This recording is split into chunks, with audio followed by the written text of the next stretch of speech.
Assalamualaikum. Ilmu yang bisa dikatakan langka para jemaah semua. Keberadaan ilmu ini sangat lama, sejak munculnya Islam. Tapi pengenalan masyarakat kita akan ilmu ini begitu dangkal.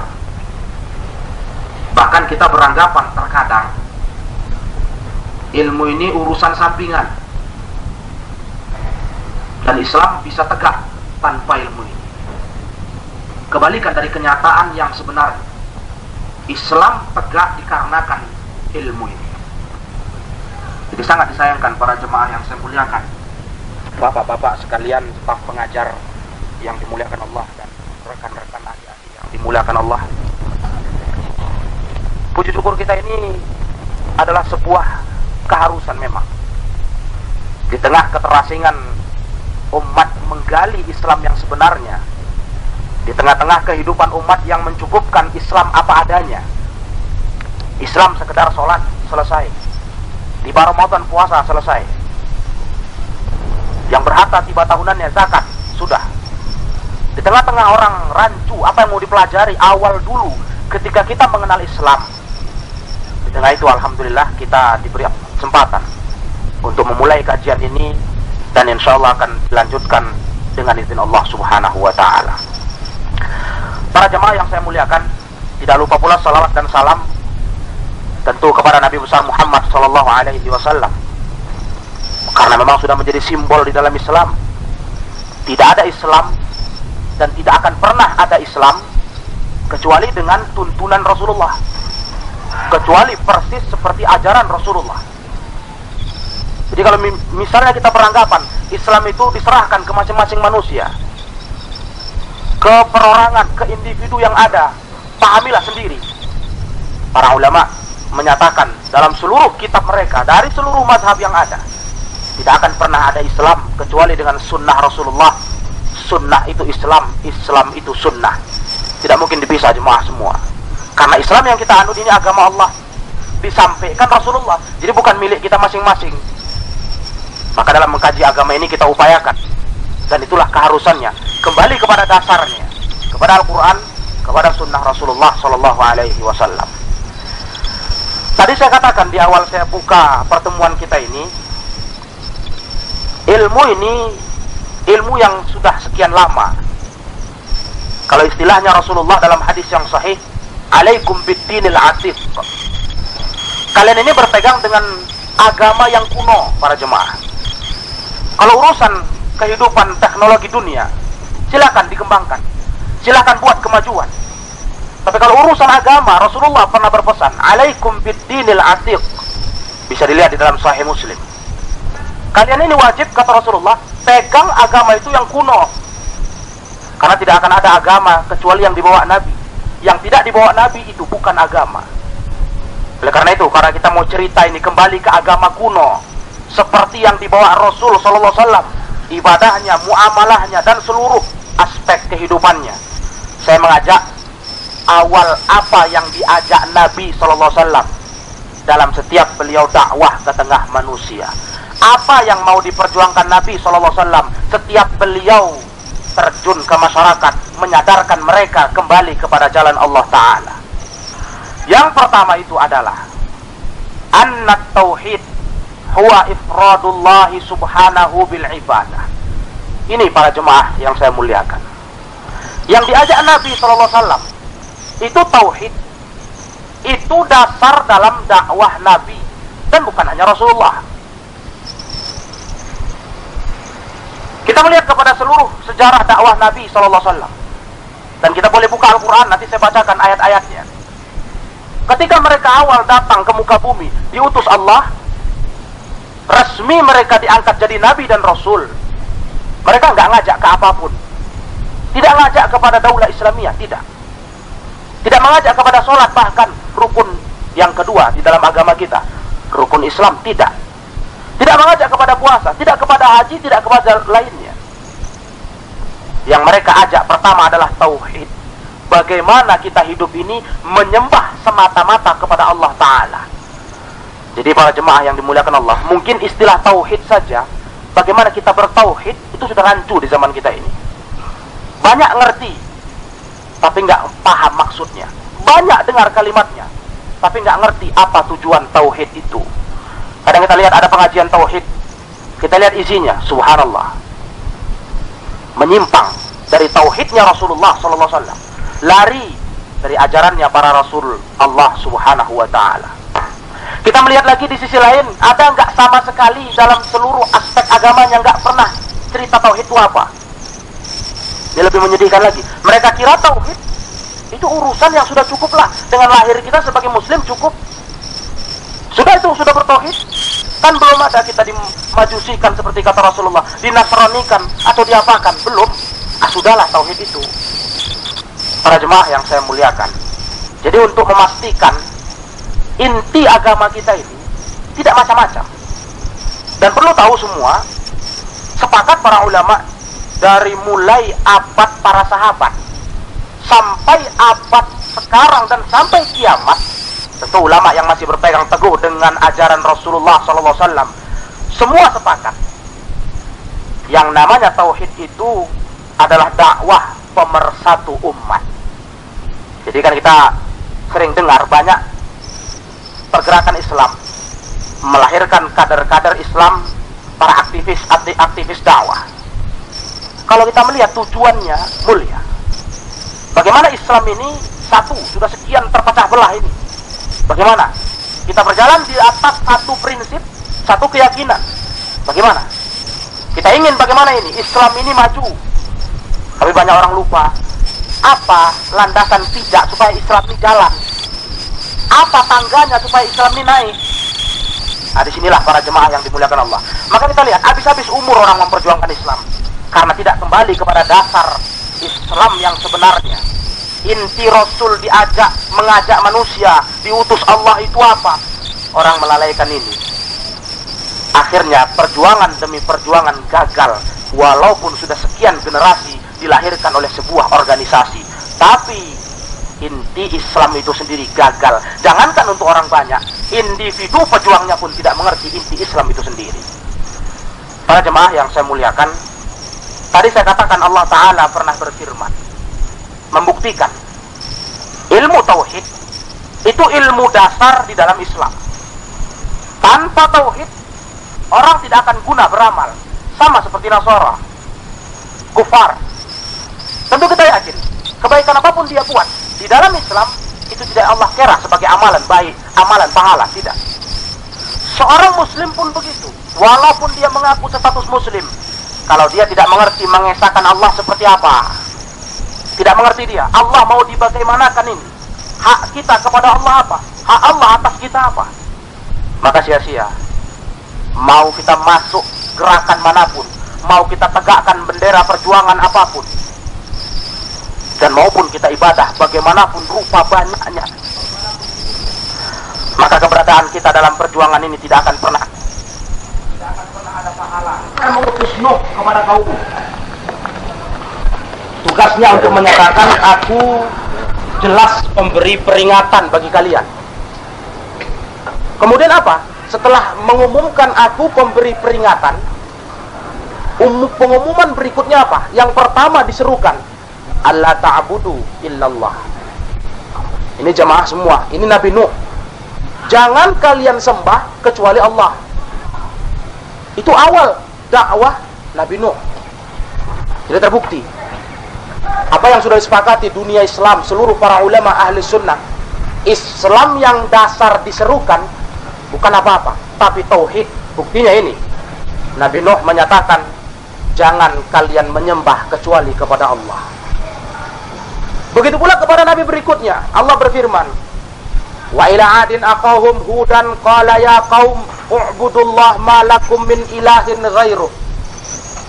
Kepada Nabi pula Ad, yang mana saudara mereka adalah Hud, kaum Ad, dengan nabinya Hud, kata dia, wahai kaum, coba kalian sembah Allah, nggak ada bagi kalian selain Allah itu sesembahan yang lain. Jadi ini kan bukti nyata para jemaah semua. Bukan hanya sosok Nabi kita yang kita junjung saat ini, Muhammad SAW, tapi seluruh para nabi menyerukan kepada dakwah yang satu, Jangan kalian menyembah kecuali hanya kepada Allah. Nuh sebagai pemula para rasul jelas menyatakan, memproklamasikan dakwah beliau tauhid. Kita lanjutkan lagi kepada yang namanya Nabi Saleh. Wa ila Tsamud aqahum salihan qala ya qaumi ibudullah ma lakum min ilahin ghairu. Begitu pula kepada kaum Tsamud yang mana saudara mereka adalah Nabi Saleh. Apa kata dia? Wahai kaum, coba kalian sembah Allah semata, tidak ada bagi kalian sesembahan kecuali daripada Allah. Begitu pula kata beliau, wa ila Madyana aqahum Syu'aiba, kepada kaum Madyan yang mana nabi mereka adalah Nabi Syu'aib. Ucapannya sama, ya qaumi ibudullah ma lakum min ilahin ghairuh. Jadi para jemaah yang saya muliakan, bapak-bapak sekalian dan ibu-ibu, ini bukti nyata inti agama hanya satu, dan itu sumber segalanya. Di atas yang satu ini amal kita bangun. Kalau satu ini rubuh, itu sama dengan kita bangun bangunan semegah apapun tapi tidak ada pondasinya. Walaupun kita kagum, yang nggak mengerti bahwa bangunan itu apa ada pondasi atau tidak, walaupun kita kagum, kita sudah menilai ini luar biasa, tapi hakikatnya bangunan itu tidak ada apa-apanya, berhubung tidak dibangun di atas pondasi yang sebenarnya.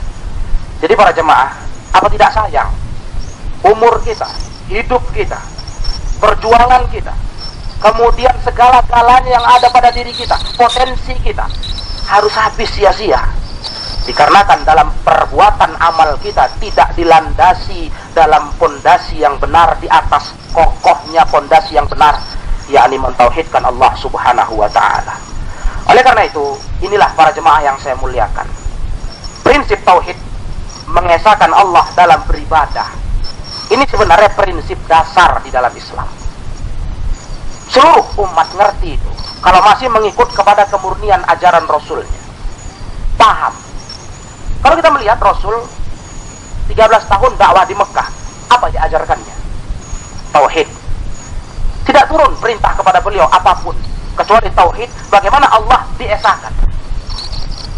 Kita lihat lagi kepada perintah Rasul mengutus Ali bin Abi Thalib ke Yaman, Hudzaifah ibnul Yaman, ketika beliau utus kepada daerah-daerah untuk mengembangkan Islam. Apa pesannya? Tidak ada lain, bisa dibuka dalam Bukhari Muslim. Pesan Rasulullah kepada da'i-da'inya, sahabat-sahabatnya, serukan kepada mereka, la ilaha illallah Muhammadun Rasulullah. Jadi para jemaah, khususnya dalam hadis Ali bin Abi Thalib, Rasul bilang, setelah menyerukan kepada la ilaha illallah ini, baru kata Rasul, kalau mereka menerimamu di seruan pertama, lanjutkan, ajak mereka sholat. Tapi kalau menerima seruan pertama, di sini bukti para jemaah yang dimuliakan Allah, kalau yang pertama tidak digubris, tidak diacuhkan, seruan kedua sia-sia, walaupun mereka terima. Oleh karena itu, kita berharap Islam kembali kepada yang sebenarnya. Umat bersatu di atas landasan yang sesungguhnya, yakni kalimat tauhid. Cuman belakangan masuk masyarakat kita ada berasumsi, kalau cuma cerita kembali kepada la ilaha illallah, kita semua sudah mengucapkannya, kita semua sudah mengulangnya, kan begitu. Apalagi kita yang lahir dalam kondisi seorang muslim. Para jemaah harus kita tahu dalam hal masalah la ilaha illallah, karena itulah inti tauhid. Di dalam makna la ilaha illallah sebagai inti tauhid, kita tanya, urusan kaum muslimin sudah mengucapkannya, sepakat, tidak ada perlu kita pertentangan, tidak ada perlu kita perdebatkan, semua satu kalimat, la ilaha illallah Muhammad Rasulullah. Cuman saya mau tanya para jemaah semua, berapa banyak kali muslim yang ngerti makna la ilaha illallah Muhammad Rasulullah? Kita mau tanya, kita tidak bedah jauh-jauh, tidak perlu mengkaji maknanya dulu, kita mau tanya terjemahannya. Atau boleh kita coba, kita bawakan saja terjemahan umumnya. Ketika orang bilang la ilaha illallah Muhammad Rasulullah, orang hanya terjemahkan tiada Tuhan selain Allah. Kalau kita bicara tauhid, terjemahan ini sudah keliru. Dalam etika bahasa Arab, dalam maksud syariat, tiada Tuhan selain Allah, terjemahan yang keliru.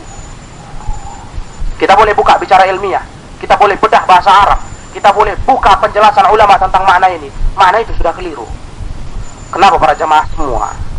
Karena inti tauhid ada di makna la ilaha illallah, maka kita harus tahu tauhid itu terbagi 3. Kita harus tahu itu supaya nanti menerjemahkannya duduk persoalannya, baru sadar di mana kelirunya.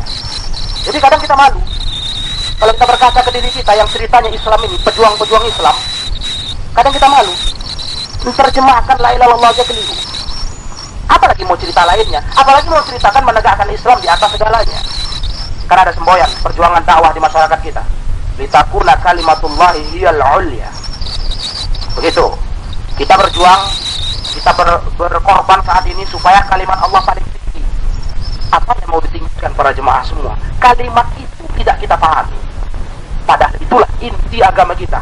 Salah dalam itu, keliru dalam hal itu, keliru seluruhnya. Jangan terulang kasusnya Abu Thalib, paman Rasulullah SAW, yang tidak terhitung jasanya kepada Islam, mati dalam posisi kafir. Kenapa? Dia tidak mau mengakui la ilaha illallah Muhammadun Rasulullah. Jangan terulang para jemaah yang dimuliakan Allah. Hanya sekedar pengertian kita tahu kalimat itu, kalau tidak paham makna isinya, kita pasti akan keliru. Jadi sebelum saya luruskan terjemahan tadi, sebelum saya kembali membedah makna la ilaha illallah tadi, karena itulah intinya tauhid, nggak ada lain. Coba saya bagi dari penjelasan di dalam kitab kita ini. Tauhid itu kita dudukkan, pembagiannya ada 3. Kata beliau, pembagian pertama diberi judul Tauhid Rububiyah. Mungkin masih asing bagi kita yang kurang tahu pembahasan tauhid, padahal ini perkara inti. Sekali lagi saya tekankan, inilah inti agama. Sampai-sampai kata para sahabat, dan sampai ucapan ini terus diabadikan sampai seluruh buku hampir membawakannya. Bila mana orang sudah bertauhid kepada Allah, murni tauhidnya, walaupun kening belum sempat menyentuh tanah, belum sempat sujud ke Allah, mati masuk surga. Tapi walaupun berulang kali kening ini hitam, sujud kepada Allah, tapi tidak ngerti tauhid, mati dijamin tidak akan pernah masuk surga dan pasti ke dalam neraka. Jadi para jemaah, rupanya perkara yang demikian vital, urusan tauhid itu perkara yang demikian dasar. Sampai kejadian di dalam Islam, seorang panglima perang kufar masuk Islam di tengah kancah peperangan.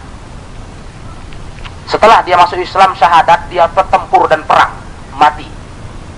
Belum ada jasanya apapun kepada Islam, kecuali di saat itu dia berbalik memposisikan diri di barisan muslimin. Sahabat tanya, ya Rasulullah, bagaimana dia? Kata Rasulullah, dia di surga. Ya Rasulullah, sekalipun kepalanya belum pernah dia sentuhkan ke tanah, belum pernah sujud sembah kepada Allah. Kata Rasulullah, dia punya modal dasar, dan itu sudah menyelamatkan dia. Dia sudah mentauhidkan, berubah keyakinannya, mengesahkan Allah subhanahu wa ta'ala. Jadi para jemaah, mudah-mudahan dengan kita lihat pembagian berikut ini, kita bisa tahu kalau kita sangat butuh kepada tauhid, ilmu yang demikian pentingnya. Tidak ada ilmu yang lebih penting dibandingkan ilmu ini, dan disayangkan banyak orang kurang mengetahuinya. Pembagian pertama, sebagaimana saya katakan tadi, diberi nama dengan Tauhid Rububiyah. Tauhid Rububiyah, kita mau lihat dalilnya. Kita dalam Islam ini nggak bisa bicara agama sembarangan, para jemaah semua. Kalau nggak ada dalil di agama ini, ngomong asal ngoceh, siapa saja bisa. Asal ada keberanian, asal ada bakat, jadilah dia itu seorang penyampai agama. Kita tidak bisa begitu. Di dalam agama ini kita tidak berhak mengotak-atiknya. Saya tadi sudah pesan, alaikum bidinil atik. Kalian pegang agama kuno, kata Rasul. Yang kuno bagaimana? Yang seperti Rasul. Kalau kita bicara agama, kita kembali kepada sumber dasarnya. Apa kata Allah? Apa kata Nabinya Sallallahu Alaihi Wasallam?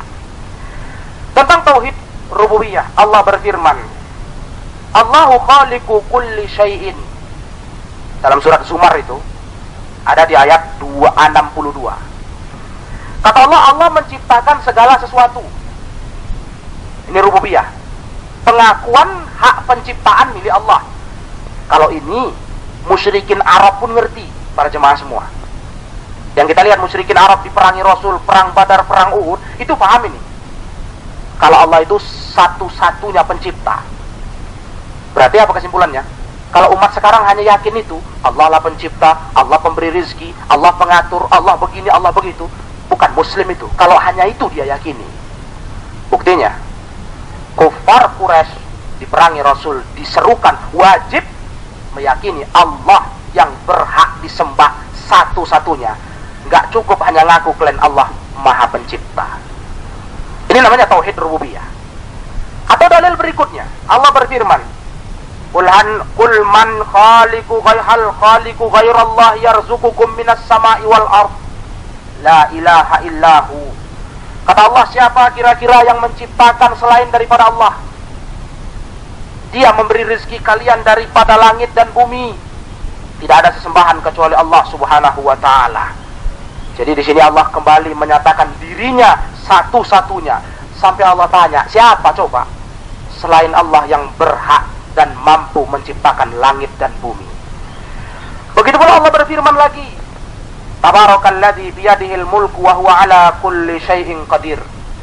Maha mulia Allah, yang di tangan Allah lah segala kekuasaan, dan dia atas segala sesuatu maha mampu. Jadi para jemaah, dari ayat-ayat ini sudah ada kepastian. Tauhid pertama yang kita imani adalah tauhid rububiyah. Ini kesepakatan ulama. Dengan dalil tadi dicetuskanlah tauhid rububiyah.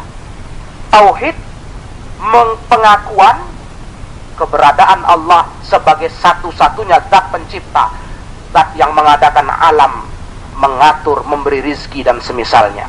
Namun perlu diingat, tauhid ini nggak cukup kalau cuman ini yang kita tahu. Tauhid bukan hanya ini. Ini adalah salah satu jenis tauhid yang harus kita yakini, tapi bukan hanya ini.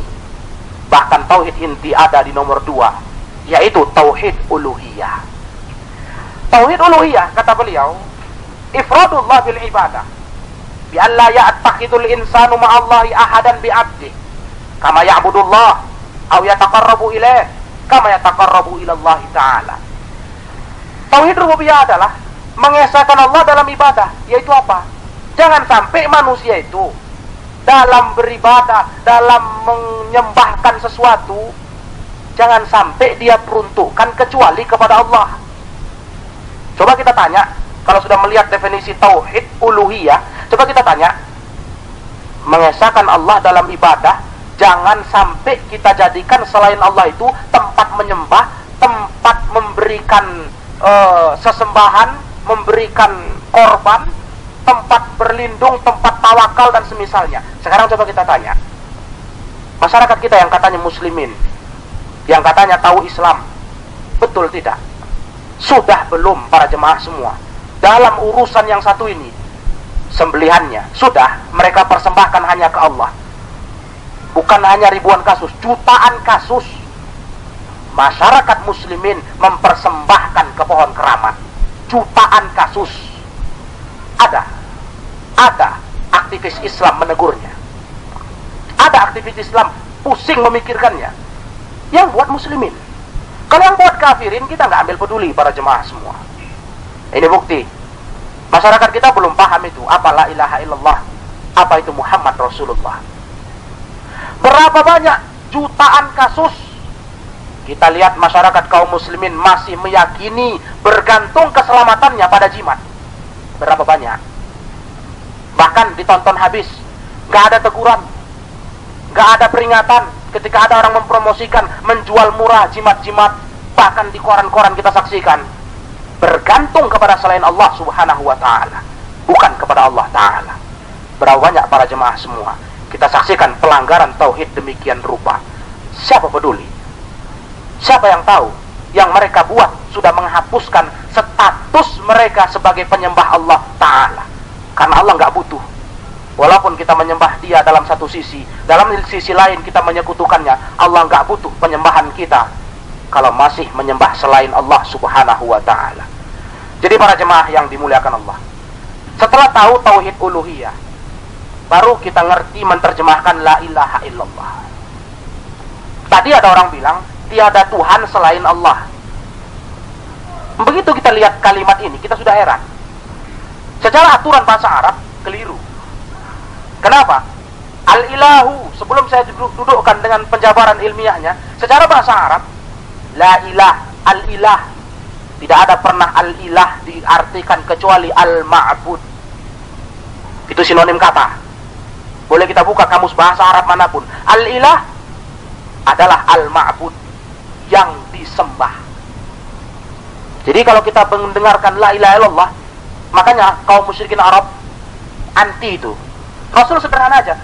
Qulu, kata Rasulullah, la ilaha illallah. Hai musyrikin Arab, wahai Quraisy, coba bilang la ilaha illallah. Mereka nggak mau. Kenapa? Mereka paham. Kalau sempat mereka bilang tidak ada sesembahan selain Allah yang berhak disembah, itu arti yang benar. Nanti bagaimana berhala di rumah kita? Spontan mereka bilang. Buktinya mereka paham. Mereka bilang apa ketika Rasul ngajakkan ke kalimat ini? Aja'alal alihata ilahan wahidan in hadza illa la syai'un ujab. Apanya Muhammad ini sallallahu alaihi wasallam? Masa dia jadikan Tuhan itu hanya satu? Para jemaah, musyrikin Arab ngerti la ilaha illallah dan mereka kafir. Kita muslim tidak mengerti la ilaha illallah. Buktinya nyata. Di tengah berulang kali mereka ucapkan dalam sholatnya la ilaha illallah. Begitu mereka ada sesuatu apa-apa, dengan dalih cari perantara katanya, datang ke tempat keramat. Dengan dalih berusaha, ya, datang minta penangkal-penangkal jimat. Dengan dalih pengobatan, ya, samanya itu dengan kita ke dokter dan semisalnya, datang kepada praktek-praktek perdukunan. Para jemaah semua, kalau ia itu cara Islam untuk kita melepaskan jepitan hidup, tentu Rasul buat, tentu sahabat buat. Kalau betul itu disahkan Allah Ta'ala, kalau betul Allah ketika minta ke dia butuh perantara. Tapi nggak pernah dapat kita dalam keterangan agama ada Allah Ta'ala mengizinkan Rasulnya atau dibuat Rasulnya diikuti sahabatnya mereka dalam minta tolong ke Allah, minta perlindungan ke Allah, minta sembuh ke Allah, melewati benda-benda. Tidak pernah ada. Jadi para jemaah yang dimuliakan Allah, pelanggaran tauhid sangat mendasar terjadi di masyarakat. Padahal ini bukan saya memutuskan, saya hanya menukilkan keterangan daripada seorang ulama besar, Syekh Muhammad Nasiruddin Al-Albani rahimahullah, yang beliau belum lama ini wafat, dan beliau seorang ahli hadis yang sangat mapan dalam ilmu hadis dengan skala internasional, dan beliau bermukim di Yordania. Beliau tegaskan dengan menukil ucapan Imam Ahmad bin Hanbal, Imam Syafi'i, Imam Malik. Beliau katakan, perbuatan menyekutukan Allah yang demikian tadi itu telah menggugurkan tauhid. Pelakunya bukan muslim di mata Allah Subhanahu wa ta'ala. Jadi para jemaah, rupanya yang kita perjuangkan selama ini, kalau kita pikir-pikir lagi apa ternyata kita ingin masyarakat ini mau dibentuk apa para jemaah semua dalam berislam, atau untuk diri kita, atau untuk keluarga kita, mau kita ajak kemana ini? Mau kita ajak hanya mempunyai semangat giroh perjuangan tapi nggak tahu tujuannya? Mau kita ajak beramal tapi nggak tepat dibangun di atas landasannya? Atau mau kita ajak apa para jemaah semua? Atau mungkin mau diajak menghabiskan umur saja, dengan angan-angan kita sudah mengumpulkan pahala, tapi di depan Allah semua sia-sia, seperti Allah firmankan dalam surat Al-Kahfi, qul hal nunabbi'ukum bil akhsarina a'mala alladzina dhalla sa'yuhum fil hayatid dunya wa hum yahsabuna annahum yuhsinuna sun'a. Katakan wahai Muhammad, apa kalian ini mau kukabarkan orang yang merugi dalam beramal? Dia beramal, mati tenang, sudah bisa dia hitung, bahkan kalau ada buku memori sudah dia catat itu, sekian amal saya. Tapi mau kuberitahu, kata Allah, orang merasa tenang amalannya, tapi kemudian merugi di hidupan akhiratnya. Kenapa? Sewaktu di dunia bangkrut, amal terkumpul tapi tidak ada tabungannya. Seperti kita mencelengi uang tapi tidak ada tutup bawahnya. Sebab apa? Landasan dia beramal runtuh, yaitu mengesahkan Allah Subhanahu wa ta'ala. Karena dosa syirik, para jemaah semua, dosa syirik, Allah pernah bilang dalam Al-Quran, innallaha yaghfiru la yaghfiru ayyushraka billah. Allah gak pernah ampunkan orang menyekutukannya. Wa yaghfiru ma duna dzalika liman yasha. Dosa lain mungkin Allah ampunkan, tapi dosa menyekutukannya jangan pernah mimpi diampunkan Allah kecuali tobat sebelum mati. Alangkah naas para jemaah semua, hidup kita habis umur kita habis, yang kita perjuangkan tidak jelas, yang kita kerjakan tidak terkumpul, berhubung dasar tauhid kita terhadap Allah Ta'ala masih belum tepat dudukannya. Kaum muslimin yang dimuliakan Allah, melihat tauhid uluhiyah, di sini banyak jatuh saudara-saudara kita muslimin. Kita bicara sekup nasional, yakni Indonesia. Menyedihkan sekali. Kalau rububiyah, jadilah semua sepakat. Enggak pun Islam pun sepakat. Tuhan pencipta, sepakat. Iya. Tuhan itu Allah yang mengatur alam, sepakat. Pemberi rizki. Tidak perlu diajari. Kalau urusan ini yang mau kita tanamkan ke masyarakat. Tapi urusan Allah tempat bergantung. Siap? Siap belum itu para jemaah semua? Ada apa-apa minta ke Allah? Belum, masyarakat belum. Masih rasanya kurang afdol kata dia.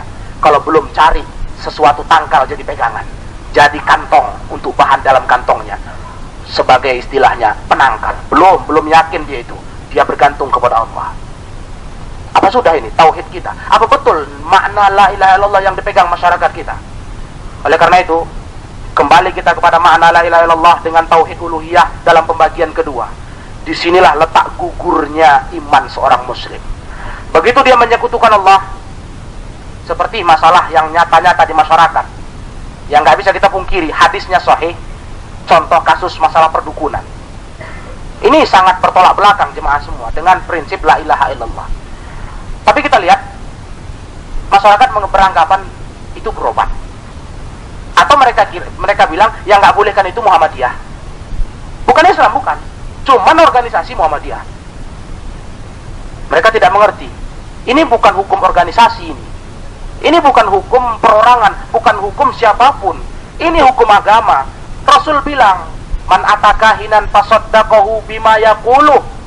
Barang siapa datangi dukun, dia akui yang dia ucapkan.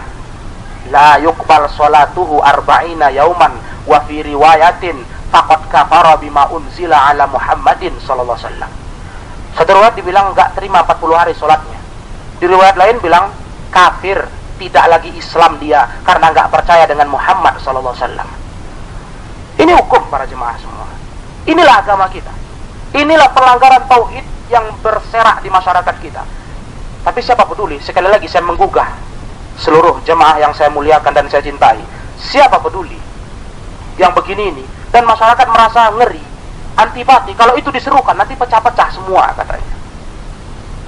Lebih baik kita berpecah belah di atas kebatilan daripada bersatu di atas kebenaran. Bersatu di atas kebenaran dengan pengertian di atas kebatilan, karena terkesan itu kebenaran.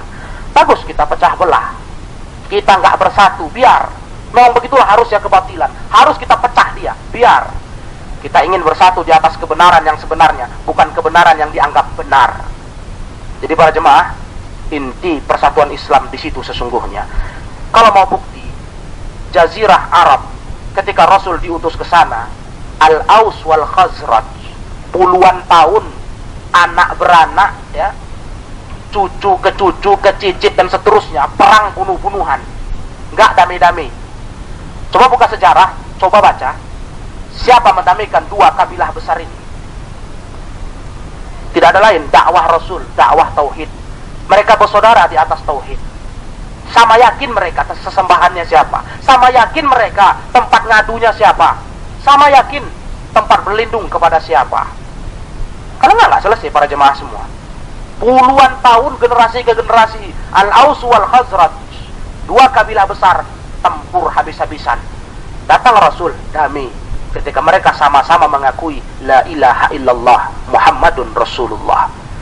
Jadi kalau ingin masih ada mahu kita menyelamatkan diri, menyelamatkan orang-orang yang kita cintai, menyelamatkan masyarakat ini, bangunlah perjuangan kita di atas perjuangan yang sebenarnya, di atas perjuangan yang telah dituntunkan Rasul kita Muhammad SAW.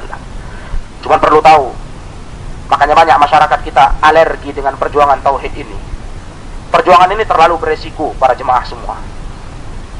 Jadi banyak orang buang badan, pikir dua kali kalau mau masuk ke dalam kancah dakwah tauhid. Sebab apa? sudah menjadi fakta sejarah. Ketika Rasul sebelum mengajak kepada tauhid, gelarnya As-Sadiqul Amin, sang jujur, sang terpercaya. Harum, diakui Quraisy siapa Rasulullah sallallahu alaihi wasallam. Saya tanya, setelah Rasul menyatakan, mendeklarasikan beliau Rasulullah, utusan Allah, mengajak kepada la ilaha illallah, siapa gelarnya? Sahirun kadzab, tukang sihir dan si pendusta. Mungkin, apa mungkin perjuangan yang seperti ini kita kuat mental menjalaninya? Kadang orang berpikir begitu, saya nggak kuat mental itu. Dari disanjung-sanjung manusia, terus dijauhi. Padahal mereka lupa. Dan kenapa mereka lupa? Kalau mau ke jalan Nabi, kan agama ini saya katakan tadi para jemaah yang mulia, bukan punya kita. Kalau mau kembali ke jalan Nabi, ya itulah perjuangannya. Kalaupun ada resikonya begitu, itulah sunnatullahnya. Begitu. Karena kita mau bertanya lagi, agama ini sudah pesan Nabi tadi, kan memang harus kuno. Apa kita sudah kembali kepada ajaran Nabi tadi dengan segala resikonya? Kalau memang kita mau itu, kita akan dapatkan pahala yang berlipat dari Allah dan kemenangan. Silahkan lihat, siapa sih yang mengembangkan Islam sampai kepada seluruh pelosok dunia? Persia Romawi dengan demikian angkuhnya runtuh. Secara perhitungan nggak akan mungkin jatuh kepada Islam. Jatuh. Siapa? Dakwah siapa? Didikan siapa? Rasulullah SAW dengan anak didik para sahabatnya. Dan coba kita tanya, pejuang-pejuang zaman ini dan perjuangan mereka, mana yang sudah kembali mengangkat Islam, yang mereka bilang gak perlu dengan metode tauhid, cukup metode ini dan itu, tauhid nanti itu, mana hasilnya? Tentu gak mungkin para jemaah. Kalau lari dari garis Rasul dalam berjuang, kita gak bayangkan ada hasilnya itu, gak kebayang kita. Karena jelas Allah Ta'ala sudah berjanji itu, kalau kita mau mengikuti, mau mendapatkan kemenangan, ikutilah tuntunan Rasulullah. Kalau kita mau mendapatkan pertolongan, tolong agama Allah dengan cara Rasulullah. Kalau tidak akan sia-sia seluruh perjuangan kita. Para jemaah, para sahabat yang dimuliakan Allah, terakhir daripada pembagian tauhid setelah tauhid uluhiyah, bagaimana kita mengesahkan Allah, beribadah, menyembah, minta tolong, berlindung, tawakal, nyembelih, sembelihan dan semisalnya. Yang ketiga diberi nama tauhid al-asma was sifat. Ini lingkupnya lebih serius. Jadi cocok dengan urutannya, cocok pula dengan kedudukan pembahasannya. Rububiyah sederhana, banyak, nggak usah diajari orang ngaku. Quraisy musyrikin Arab pun ngaku. Karena ada ayat di tengah lautan, sewaktu mereka kena ombak, mereka bilang, mereka panggil Allah. Sampai-sampai kata Allah di situ, ketika mereka falamma najjahum ilal bar, ketika mereka diselamatkan ke daratan, mereka pun kembali kepada berhalanya. Tapi pas di lautan mereka sadar, oh berhala nggak bisa apa-apa, dipanggilnya Allah. Tahu, ini terlalu sederhana. Ya, tapi sayangnya yang ini malah dihebohkan masyarakat kita, dikaji berulang-ulang, seakan-akan muslimin kita ini nggak yakin Allah pencipta satu-satunya. Sampai habis ngaji itu saja, rububiyah, uluhiyah nggak disinggungnya. Kenapa? Kalau rububiyah banyak orang udah ngaku, jadi nggak terlalu kuat benturannya. Kalau nanti uluhiyah, payah ini. Nanti kuat benturannya, ditinggalkan orang dia, takut. Ya karena kuat benturannya jemaah semua. Bagaimana tidak? Tradisi masyarakat itu, perbuatan syirik-syirik tadi yang dari hadis Rasul saya bawakan sekilas tadi, itu tradisi masyarakat. Sembelih ini, sembelih itu untuk pengobatan, tradisi. Ya, diberikan sesajian, sesembahan untuk selain Allah dengan dalih pengobatan. Ya, letakkan di sini, ini syaratnya. Ya, berikan ke pohon ini, persembahkan kepada ini. Itu mau dipecah, itu mau didongkrak akarnya, kan keras perlawanannya. Banyak orang nggak kuat mental. Nantilah, yang penting sholat saja dulu sudah cukup itu. Padahal nggak lucu pada jemaah semua. Mungkinkah kita bangun bangunan indah tanpa ada fondasi yang sebenarnya? Maka dalam perkara ketiga, lingkupnya lebih serius. Setelah uluhiyah saja pun orang sudah amburadul. Itulah masalah asma wa sifat, nama dan sifat Allah. Dalam hal ini, kata beliau di dalam kitab ini, ada sebuah kaidah. Nama sudah tahu kita ada 99 nama Allah. Kalau sifatnya nggak terhitung dan nggak dibatasi. Cuman yang kita yakini dalam Al-Quran, dalam Sunnah, tapi tidak dibatasi karena ada Allah simpan di sisinya. Begitu dalam hadis riwayat Muslim dari Rasulullah. Asma wa sifat ini banyak kelompok Islam yang sudah beres rububiyah, uluhiyahnya, tapi jatuh di nomor 3. Tauhid juga. Ya, jadi begitu dalam ilmu Islam ini. Kenapa demikian? Karena dalam masalah tauhid asma wa sifat, banyak orang beranggapan sifat Allah itu tidak semua diimani. Ada sifat Allah itu mirip manusia katanya, tak usah diimani para jemaah semua. Dengan dalih, kita kan mensucikan Allah. Kalau kita imani semua, nanti Allah kayak makhluk. Di dalam ayat, di dalam hadis ada gambaran Allah tertawa. Hadis sahih dikeluarkan Imam Tirmidzi dan Abu Daud. Allah yadhak, tertawa. Kita buka hadis lain, di sana ada Allah dikatakan Allah itu melihat hamba, mempunyai mata. Di hadis lain kita lihat lagi Allah marah, ada lagi Allah cinta. Kata yang manusia lah, Allah punya birahi. Mereka kira-kira, mereka hitung-hitung, wah ini nggak bisa ini. Kalau begitu kondisinya Allah, kita tolak ini sifat-sifat ini, kita takwil. Allah mencinta, maksudnya Allah ingin memberi rahmat katanya. Nah, muncullah kelompok-kelompok sesat dalam Islam yang mentakwil sifat Allah, nggak membawakan sesuai keadaan zahirnya. Ada lagi yang membuangnya, sehingga kita dengar di masyarakat ada sifat 20. Kita dengar. Coba tanya di masyarakat, siapa yang tahu sifat 20 ini bukan, nggak pernah diajarkan Nabi ini, nggak pernah diajarkan sahabat. Siapa tahu di masyarakat? Malah mereka anggap ya sifat 20 itu sifat salah satu pemahaman Islam. Iya, di universitas-universitas Islam dipelajari, setelah itu diserahkan ke para mahasiswa, pilihlah mau sifat mana. Mau sifat 20, mau sifat 7, mau 11, atau mau semua. Dikira agama ini iya, barang mainan para jemaah semua. Enggak ada, mereka bilang, begini Nabi, begini sifat Allah menurut Nabi. Enggak, pelajari semua, pilih mau apa, yakini aja. Itu sama-sama kelompok Islam, subhanallah. Jadi para jemaah yang saya muliakan, kita kalau sudah lingkup masuk ke tauhid asma wa sifat itu luas. Cuma di sini saya perkenalkan dulu tauhid asma wa sifat, dan dalam sebuah kaidah Ahlus Sunnah, dalam tauhid asma wa sifat prinsipnya begini: ghairu tahrifin wala ta'dilin wa min ghairi takyifin wala tamtsilin. Prinsip mengimani asma wa sifat, satu, jangan ditahrif, jangan dipalingkan, ikuti aja sesuai maknanya, jangan dibelokkan. Yang kedua, jangan dita'til, jangan dibuang, jangan dibatasi. Allah yang bilang dia tertawa, kenapa kita kok pusing? Yakin aja Allah tertawa, tapi tidak sama dengan kita, karena ada ayat yang bilang laisa kamitslihi syai'un wa huwas samiul basir. Allah nggak serupa dengan siapapun, tidak dengan kita, tidak dengan apapun, tapi tertawa, ya sudah tertawa. Atau mungkin ada definisi bahasa Indonesia tertawa selain yang kita pahami sekarang? Tentu tidak ada. Cuman Allah, untuk Allah tidak sama dengan makhluknya. Begitu. Ini dia namanya wala ta'tilin, jangan dita'til, terima jadi. Allah tertawa, Allah tertawa, Allah marah, Allah marah. Begitulah kata Rasulullah dan para sahabatnya serta ulama madhab yang 4 itu. Sama. Imam Ahmad, Imam Syafi'i, Imam Malik, Abu Hanifah sama yakin, tidak ditakwil, tidak dita'til.